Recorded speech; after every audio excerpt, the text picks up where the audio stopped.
Naquele tempo, vieram ter com Jesus alguns saduceus, os quais afirmam que não existe ressurreição, e lhe propuseram este caso: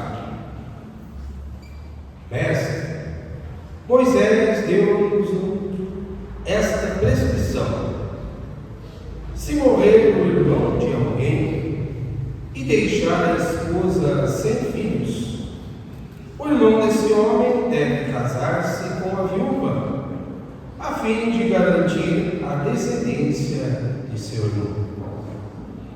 Ora, havia 7 irmãos. O mais velho casou-se e morreu sem deixar descendência. O segundo casou-se com a viúva e morreu sem deixar descendência. E a mesma coisa aconteceu com o terceiro. E nenhum dos 7 deixou descendência. Por último, morreu também a mulher. Na ressurreição, quando eles ressuscitarem, de quem será ela mulher? Porque os 7 se casaram com ela. Jesus respondeu: acaso vós não estáis enganados por não conheceres as Escrituras, nem o poder de Deus? Com efeito, quando os mortos ressuscitarem, os homens e as mulheres não se casarão, pois serão como os anjos do céu. Quanto ao fato da ressurreição dos mortos, não lestes no livro de Moisés, na passagem da sarça ardente, como Deus lhe falou: eu sou o Deus de Abraão, o Deus de Isaque e o Deus de Jacó? Ora, ele não é Deus de mortos, mas de vivos. Vós estáis muito enganados. Palavra da salvação. Glória a vós, Senhor.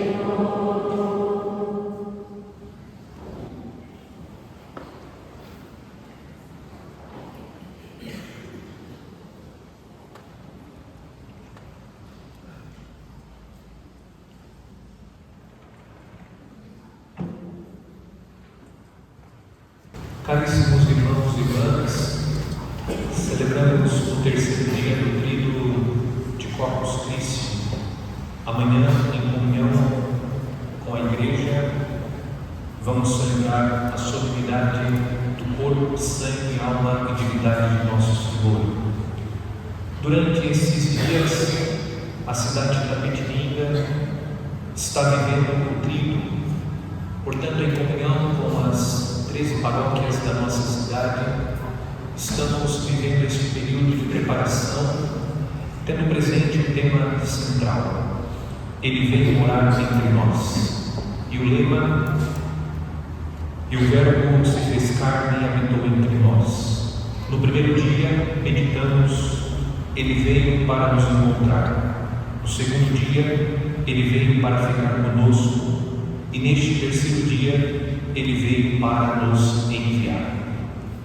Aquele que alimenta a sua vida com a Eucaristia é fortalecido por este pão do céu, e fortalecido somos enviados pelo próprio Senhor. Jesus nos chamou, Ele nos sustenta com a Santa Eucaristia, para que nós possamos prolongar no mundo a sua obra.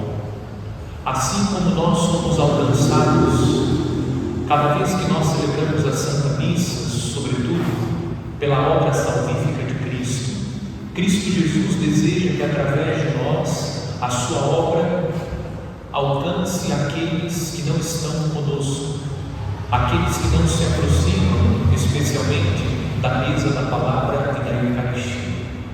O cristão é chamado a perpetuar a história, a prolongar no mundo a obra de nosso Senhor. E como meditamos ontem, Cristo não quis ficar, Ele não se conteve em ficar do nosso lado. Cristo quis morar na nossa alma. E Ele entra na nossa alma através da Santa Eucaristia. Ele não se conteve em ficar ao nosso lado. Ele quis estabelecer conosco uma comunhão profunda de vida através da Santa Eucaristia que nós recebemos. Portanto, recebendo, comungando o corpo de Cristo, Cristo mais do que nunca vive em nós. E vivendo Cristo em nós, como Cristo Jesus foi enviado pelo Pai, nós também somos enviados para que a obra de Cristo possa alcançar os nossos irmãos e irmãs. Por isso, celebrando esse terceiro dia, tendo a oportunidade de alimentar a nossa vida com a palavra e com a Eucaristia nesta celebração da missa, renovemos o nosso propósito de ser missionários de Cristo. Renovemos o compromisso de ser testemunhas de Cristo, para que através de nós muitos possam se aproximar de Jesus. Ouvimos na liturgia desta quarta-feira da nona semana comum a leitura do Evangelho de São Marcos, no capítulo 12. Os saduceus, como o próprio texto indica, eles não acreditavam na ressurreição. Eles se aproximaram de Jesus e fizeram uma pergunta, tendo presente a lei do levirato, como nós ouvimos no texto do Evangelho. Uma pessoa se casa com uma mulher, esse homem morre e não deixa descendência. A lei do levirato estabelecia que o irmão deveria se casar com a cunhada, a viúva, e com ela deveria gerar filhos, e o primeiro filho seria a descendência do seu irmão. Essa é a lei que está sendo indicada no texto. Diz o texto que os irmãos se casaram e todos morreram, e nenhum deles deixou descendência. E os saduceus perguntam: na ressurreição, ela será a esposa de qual deles? Trata-se de uma pergunta muito interessante. Eles querem saber, afinal, quem será o esposo da viúva? Os irmãos se casaram com ela, quem na ressurreição será de fato o marido dessa mulher? E Jesus disse: depois desta vida, os homens não se darão em casamento. Jesus está indicando que a realidade do matrimônio, a realidade do casamento, ela é própria desta vida. Na eternidade, na ressurreição dos mortos, nas alegrias do céu, não haverá mais a relação matrimonial. O matrimônio é um sinal visível da aliança que Deus selou com o seu povo no Antigo Testamento e da aliança que Cristo selou com a sua igreja no Novo Testamento. Portanto, a realidade do casamento é uma realidade desta vida que foi instituída pelo próprio Deus para ser um sinal da aliança que Ele sela com o seu povo. E nós vamos viver esta relação plena com Deus, essa relação esponsal, ou seja, uma relação de amor pleno com o Senhor. No amor do casal, nós contemplamos o amor de Deus. Na aliança que o casal estabelece entre si, nós contemplamos a aliança que Deus estabelece com o seu povo, que Cristo estabelece com a sua igreja. Mas eu gostaria de chamar a atenção para um tema relacionado ao matrimônio, que é o tema do vínculo matrimonial. Porque a questão que o texto traz é essa. Jesus está ensinando que o vínculo matrimonial, quando um homem e uma mulher sobem os degraus do presbitério e diante do altar trocam um consentimento válido, dando um ao outro um sim verdadeiro, eles estarão unidos até que a morte os separe. O que dissolve o vínculo matrimonial? A morte. Quando ocorre a morte de um dos cônjuges, aquele pacto de amor que o casal selou no dia do casamento, ele é dissolvido. Por isso não fique chateado com seu pai e com a sua mãe, se eles ficarem viúvos e se casarem de novo, porque não há nenhum impedimento para que ele possa estabelecer novas núpcias, porque aquele vínculo matrimonial ele é dissolvido, desfeito quando a morte de um dos cônjuges acontece. A pessoa estará livre. É isso que nosso Senhor está nos ajudando a pensar no Evangelho. Quando uma das partes falece, aquele pacto de amor que eles selaram, ele cessa, porque o matrimônio é uma realidade terrena. Existem filhos que ficam revoltados com os pais, porque o pai decidiu construir uma nova vida matrimonial. Ficam revoltadas as filhas com a mãe, porque ela decidiu construir uma nova vida matrimonial. Do ponto de vista da moral cristã, e digo mais, do ponto de vista da doutrina, porque Cristo Jesus é muito claro, porque o irmão se casa e depois o outro irmão se casa. Se isso fosse incorreto, Jesus teria manifestado no Evangelho que nós ouvimos. A pessoa tem o direito de retomar a sua vida, no sentido de estabelecer novas fontes. É verdade que aparece na Sagrada Escritura, na carta de São Paulo, um conselho de São Paulo. São Paulo diz: mulheres, se vocês ficarem viúvas, é melhor ficar viúva. Eu vou traduzir o que São Paulo está dizendo. Não arruma sarna para se coçar.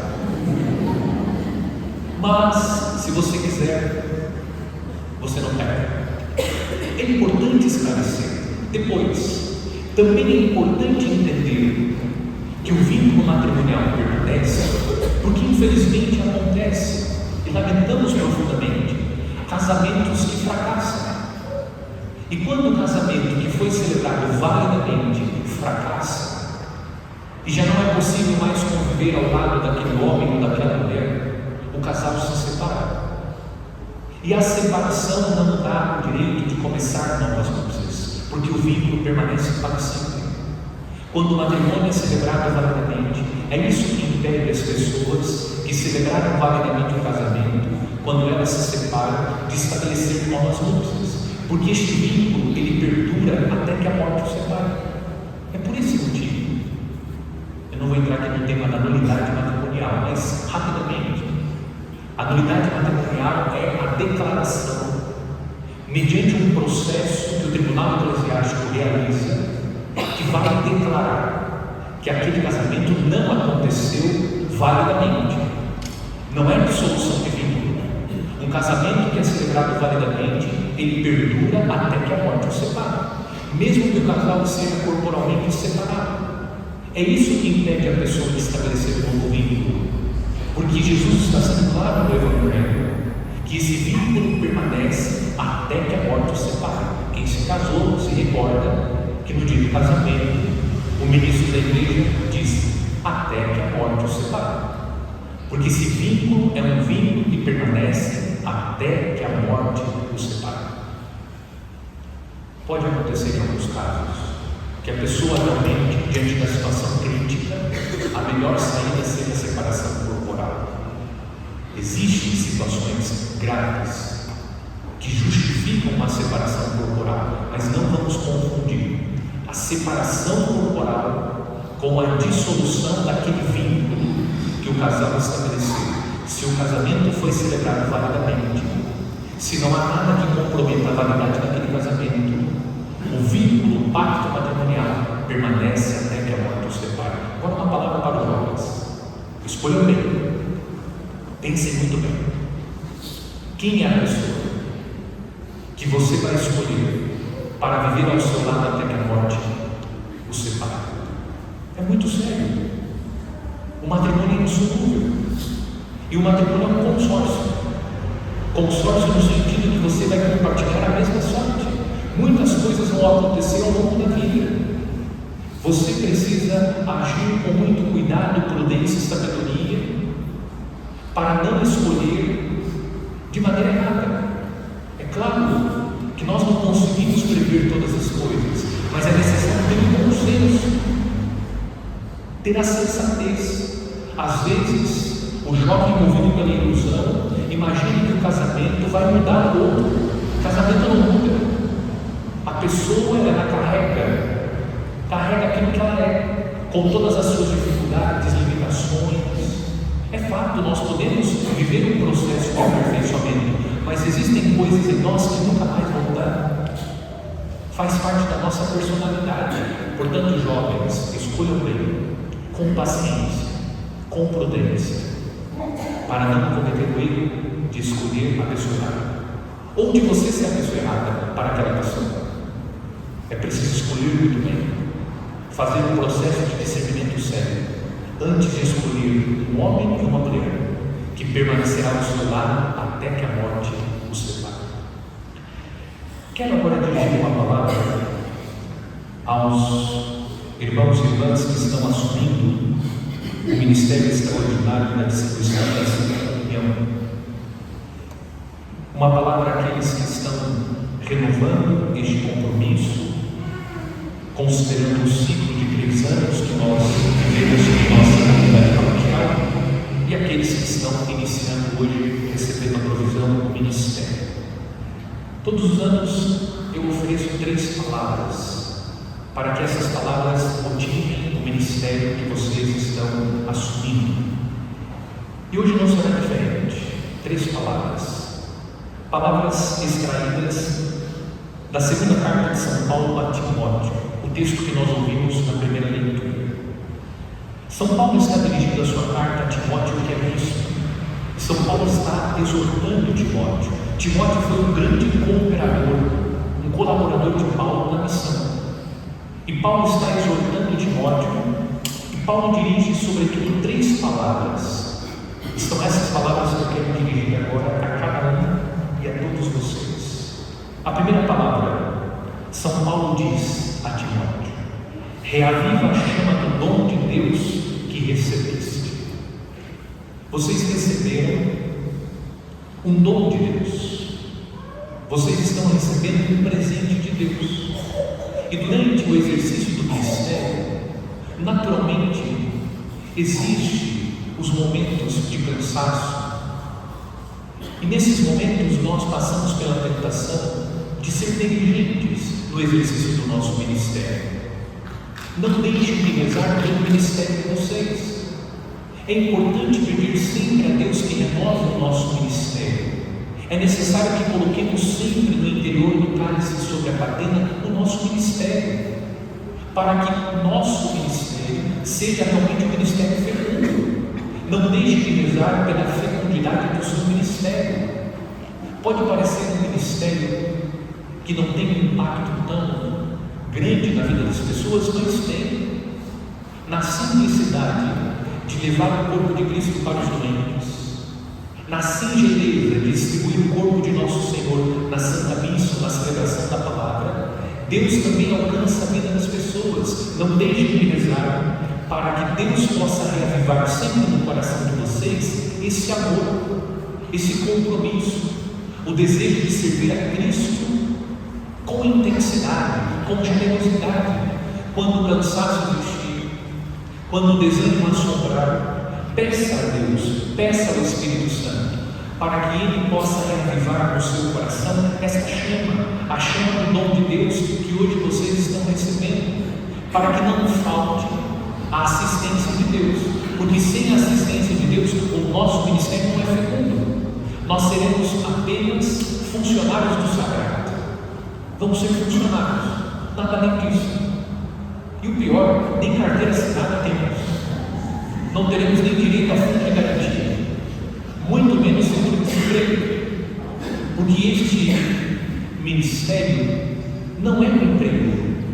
Esse ministério é um serviço que nós prestamos a Deus servindo a nossa comunidade. É necessário pedir: Senhor, reaviva no meu coração esse desejo de servir com intensidade, com alegria, com amor, com dedicação, sem preguiça, sem comodismo, com entrega, para que através da minha entrega, do meu serviço generoso, muitos sejam alcançados por vós, através da minha fé, essa fé que move o meu ministério. Então não se esqueçam, rezem pelo ministério de vocês e rezem uns pelos outros.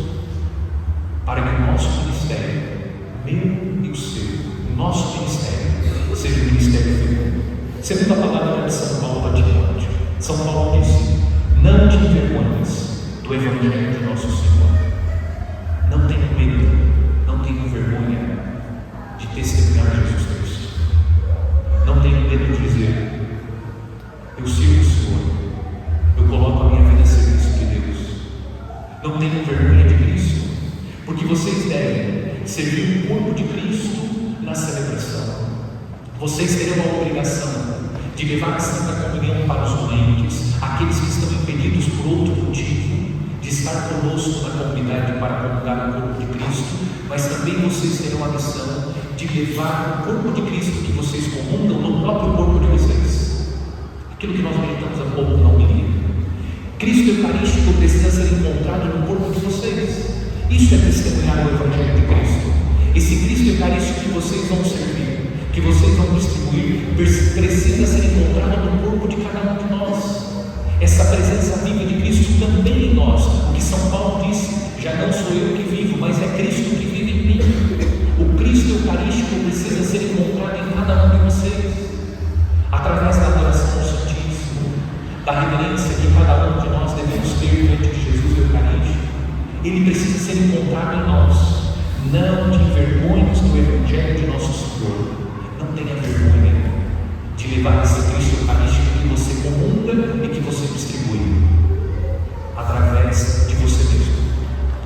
Que o corpo de Cristo seja encontrado no seu corpo, que Cristo seja encontrado em cada um de nós. E por fim, a terceira palavra. São Paulo disse: Deus nos chamou não devido às nossas obras, mas em virtude do seu desígnio e da sua graça. Isso significa o quê?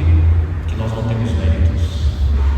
Ser chamado para exercer este ministério não é mérito divino, porque nós não temos méritos diante de Deus. Nós não temos. Não é um mérito. Servir é uma graça. Se hoje vocês estão aqui, se hoje eu estou aqui pregando a palavra de Deus, tudo isso é graça de Deus. Nada é mérito nosso. Não há motivo para se vangloriar, para se engrandecer, para dizer o que sou, o que faço. Não há motivo para se vangloriar, porque tudo é graça de Deus. Ninguém foi escolhido porque é mais santo do que os outros. Ninguém foi escolhido porque tem mais méritos que os outros. Nós somos escolhidos porque Deus é bom, porque Deus é misericordioso. Não se esqueça. Porque nós corremos o risco quando servimos o Senhor, e sobretudo quando o nosso ministério fica um pouco mais evidente, o próprio ministério nos deixa mais evidente, nós corremos o risco de agir com vaidade, com soberba, com vanglória, imaginando, por tentação do inimigo de Deus, que nós merecemos mais que os outros. Por isso fomos escolhidos. Não somos os últimos. Cristo nos ensinou que Ele não veio para ser servido, Ele veio para servir. Hoje vamos decidir fazer o que o Mestre fez. Ele se inclinou diante dos pés para lavar os pés dos seus discípulos. Ele, como Mestre, esse deve ser o nosso comportamento. Então não se esqueça. A primeira palavra de São Paulo: reavivar a chama do dom de Deus, reavivar nos nossos corações. Reze pelo seu ministério, para que ele seja fecundo, e reze pelos seus irmãos de ministério. Segunda exortação: não tenha vergonha de ser testemunha de Cristo. Leve o Evangelho de Cristo, que Cristo seja encontrado na sua vida, e não se esqueça. Terceira exortação: você foi escolhido, foi chamado por graça de Deus, não porque merecemos. Cristo nos chama, nos escolhe porque Ele é bom e porque Ele é misericordioso, e porque Ele quer que nós permaneçamos mais próximos dele, para que Ele, pelo seu amor, possa transformar a nossa vida.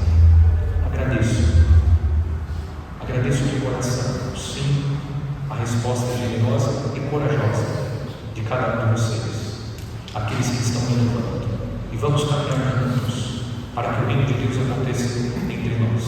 Vamos unir as nossas forças para que Cristo Eucarístico seja amado, reconhecido e adorado.